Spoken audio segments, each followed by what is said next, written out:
একটা পাহাড়ি গ্রামে তিন বোন তৃষা, রিনি আর মেহা বাস করত। তিনজনেই ফুল ভালোবাসতো। তারা প্রতিদিন দুপুরে পাহাড়ের পেছনে বাগানে যায়। বাগানটা অদ্ভুত সুন্দর। আরে দেখো দেখো, ওই যে গাছটার নিচে একটা কি যেন জ্বলছে। আমি তা চোখের উপর বিশ্বাস করতে পারছি না। এত সুন্দর একটা হার, আর এটা নিশ্চয়ই আমার জন্য এসেছে এখানে। আমি তো এই বাগানটা সবচেয়ে বেশি ভালোবাসি। তৃষা, একটু ধৈর্য ধরো তো। কোনো কিছু এলোমেলো ভাবে ছোঁয়া উচিত না। মা বলেছিল এই পাহাড়ে অনেক রহস্য লুকানো থাকে। এটা যদি সাধারণ হার না হয়, জাদুর হার হয়, তখন কি করবে তুমি?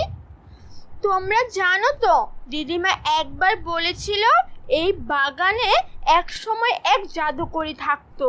সে তার সবচেয়ে প্রিয় হারটা এমন জায়গায় রেখে গেছে যেখান থেকে কেবল সেই মেয়ে হারটা নিতে পারবে যার মন একদম পবিত্র, যার ভেতরে আছে ভালোবাসা, সহানুভূতি আর আত্মত্যাগ। আমি মনে করি হারটা আমাদের পরীক্ষা নিতে এসেছে। আমি একবার ছুঁয়ে দেখি। আমি তো অনেক ভালো মেয়ে, সবাইকে সাহায্য করি, মায়ের কাজেও হাত লাগাই। লোভী মনের জন্য এই হার নয়, তুমি এখনো প্রস্তুত নও। ওরে বাবা, সত্যি এটা জাদুর হার?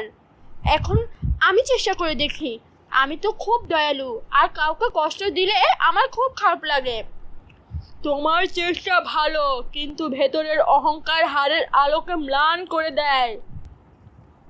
আমি কিছুই চাই না, শুধু চাই এই বাগানটা যেন সব সময় এমনই সুন্দর থাকে। যদি এই হার সত্যিই কাউকে খুশি করতে পারে, তাহলে তা যেন তার কাছেই যায় যে সত্যিই প্রাপ্য।